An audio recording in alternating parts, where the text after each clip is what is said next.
오늘 말씀은 신명기 17장 14절부터 20절의 말씀입니다. 함께 읽습니다.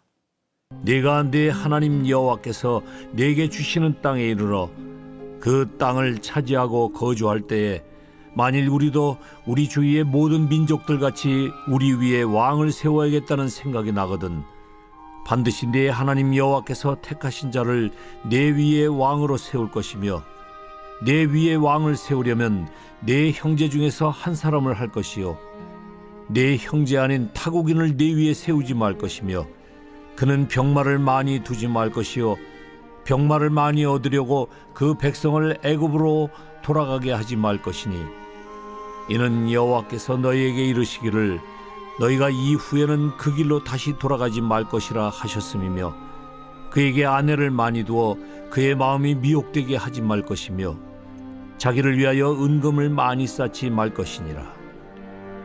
그가 왕위에 오르거든 이 율법서의 등사본을 레위 사람 제사장 앞에서 책에 기록하여 평생에 자기 앞에 두고 읽어 그의 하나님 여호와 경외하기를 배우며 이 율법의 모든 말과 이 규례를 지켜 행할 것이라.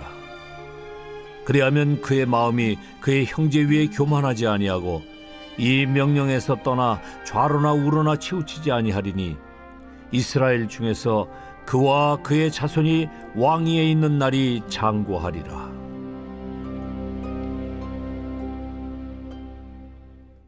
왕의 품격이란 제목으로 말씀 증거합니다. 오늘 본문은 상당히 이른 내용을 담고 있어요. 무려 왕에 대해서, 왕의 품격에 대해서 말씀하고 있죠.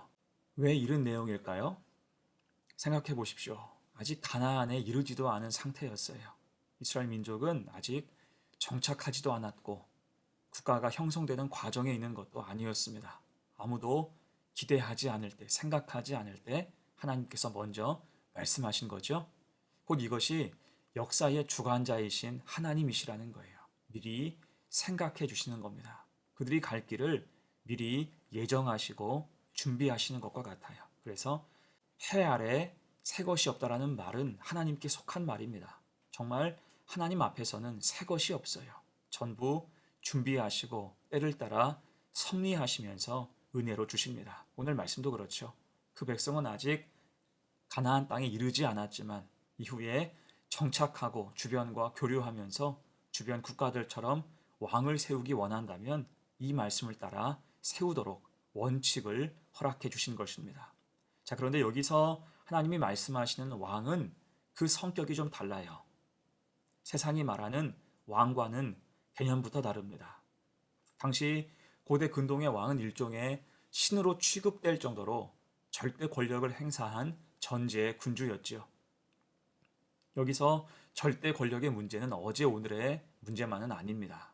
인류 역사가 진행되어 오면서 권력을 가진 자는 모두 다 예외 없이 절대 권력을 행사하고자 했습니다. 그리고 그 권력은 절대 부패로 이어지고 말았죠. 그래서 나온 말이 무엇입니까? 영국의 역사학자이면서 정치가인 에드워드 액트는 이런 유명한 말을 했어요. 권력은 부패하는 경향이 있으며 절대 권력은 절대적으로 부패한다. 이를테면 독일의 히틀러를 생각해 보세요. 그는 일개 보병의 신분에서 한 정당의 당수가 되었고 한 나라의 최고 권력인 총통의 자리에까지 올랐습니다. 그는 무소불위의 권력을 마음껏 휘둘렀어요. 하지만 그 권력이 절대적으로 부패할 때 그는 2차 세계대전을 일으켜서 전 세계를 전쟁터로 만들어버렸을 뿐 아니라 유대인 600만을 학살하기에 이르렀습니다. 인류사 최악의 불행을 초래하고 만 거예요. 그래서 여러분, 인간이 탐하는 권력의 문제가 무엇입니까? 탐욕의 결정체라는 거예요. 이것이 처음에 권력을 잡았을 때는 한결같이 개혁과 변화를 외치다가 임기를 다할 때쯤 돼서는 부정과 부패로 얼룩지는 이유인 것입니다. 그 탐욕이 결코 억제되지 않는 거죠. 그런 의미에서 오늘 하나님은 하나님 뜻에 합당한 왕의 품격을 설명하십니다. 그 의미를 세 가지로 생각해 봅니다. 첫 번째, 하나님의 택하심을 기억하라는 거예요. 15절 봅니다. 반드시 내 하나님 여호와께서 택하신 자를 내 위에 왕으로 세울 것이며 내 위에 왕을 세우려면 내 형제 중에서 한 사람을 할 것이요 내 형제 아닌 타국인을 내 위에 세우지 말 것이며.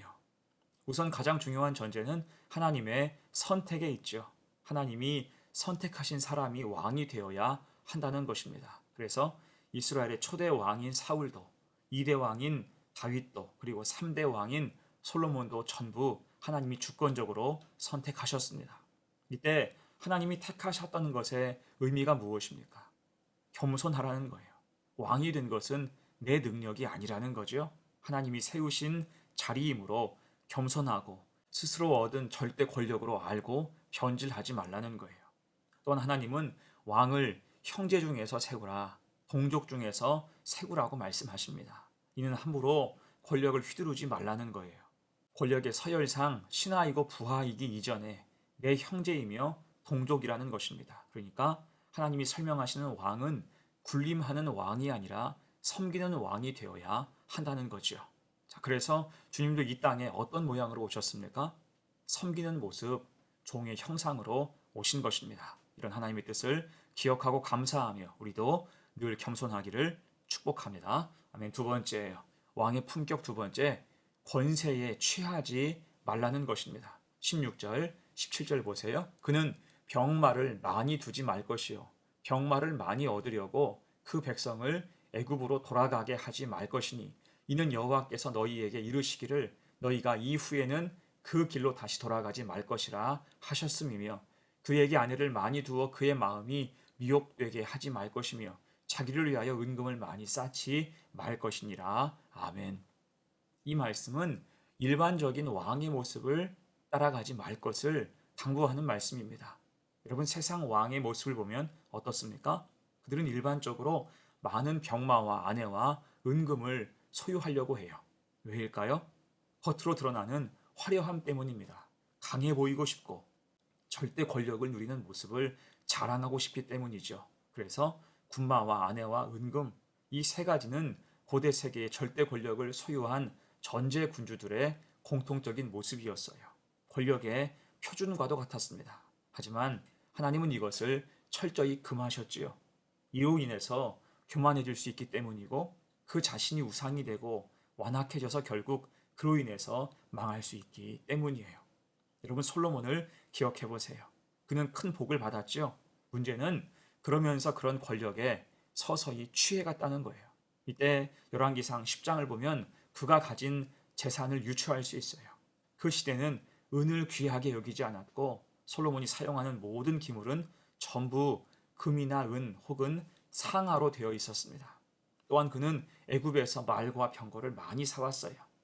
그리고 그의 부인은 700명이었고 첩은 300명이나 되었습니다. 그러니까 솔로몬은 하나님이 금하신 세 가지를 다 어기고 만 거예요. 결국에 어떻게 됩니까? 정도를 벗어나서 곁길, 딴 길로 가고 말았어요. 권세에 취해가면서 서서히 타락하고 부패하기에 이른 것입니다. 여러분, 성도도 그렇습니다.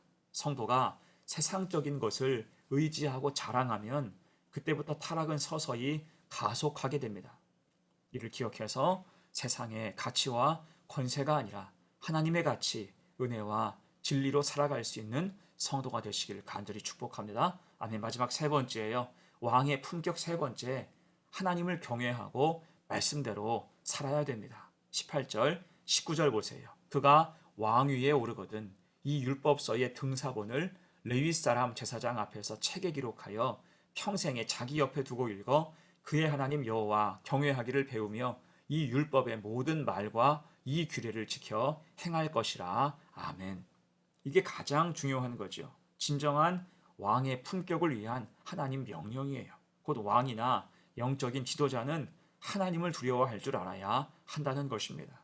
그 자리가 섬김의 자리이기 때문이에요. 그래서 꼭 필요한 것이 하나님 말씀이었죠. 율법의 등사본을 평생에 자기 옆에 두고 읽으라 강조하고 있어요. 지침서를 주신 것입니다. 끊임없이 말씀을 거울 삼아서 신앙의 바탕을 점검하고 고수하라는 거지요. 그래야 빗나가지 않고 하나님의 뜻을 분별할 수 있다는 것입니다. 여러분, 요시야 왕을 생각해 보세요. 그는 성전을 수리하면서 율법서를 발견하지요. 그리고 그 책을 읽자마자 자기 옷을 찢고 통곡합니다. 그 말씀, 지침서인 말씀을 비추어 보니까 자기 신앙의 비루함이 보였기 때문이에요. 그리고 회개하면서 그 나라를 바르게 통치하고자 애썼습니다. 여러분, 이 모습이 하나님의 기쁨이 되었지요. 바라긴 이런 모습이 우리 속에도 있기를 축복합니다. 말은 하나님을 섬긴다고 하면서 세상을 추구하는 그런 모습이 아니라 늘 우리는 하나님 말씀 근처에 있어야 되고 말씀의 거울에 비추어 살아가야 할 것입니다. 그 모습으로 좌라나 우로나 치우치지 않고 믿음의 정도를 갈 수 있는 복된 성도가 되시기를 간절히 축원합니다. 아멘. 이제 말씀을 정리합니다. 오늘 말씀은 이른 말씀이에요. 하지만 이 말씀은 그 민족을 위한 꼭 필요한 말씀이었고 귀한 지침이 되었지요. 심지어 나중에 사사기를 지나면서 실제로 이스라엘 백성이 왕을 요구했을 때 하나님은 이 말씀을 다시 주시고 왕이 세워진 후에도 이 말씀에 기초해서 교훈하셨어요. 곧 하나님은 역사의 주관자가 되시며 우리의 필요를 미리 아시고 최선의 것을 준비하시는 분이십니다. 그 앞에서 성도된 우리가 어떻게 살아야 될까요? 오늘 왕의 품격은 곧 성도의 품격과 같은 거지요.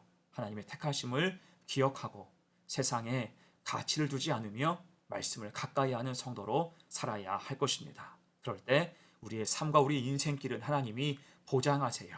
이런 복된 삶을 꿈꾸며 살아갈 수 있는 성도가 되시기를 간절히 축원합니다. 아멘. 함께 기도합니다. 은혜로우신 아버지, 오늘 이른 말씀을 통해서 왕의 품격을 이야기해 주셔서 감사합니다. 하나님은 우리가 생각조차 하지 않을 때 이미 우리 삶을 계획하시고 은혜로 준비하시며 인도하심을 믿습니다. 그 앞에서 신실하게 믿음을 지켜 따라가는 우리의 삶이 되게 하옵소서. 오늘 주신 왕의 품격이 곧 성도의 품격임을 믿사오니 하나님의 택하심을 기억하고 세상에 가치를 두지 않으며 말씀을 가까이 우리 삶의 지침으로 삼아 살아가는 신실하고 거룩한 백성들 되게 하옵소서. 감사드리며 예수님의 이름으로 기도하옵나이다. 아멘.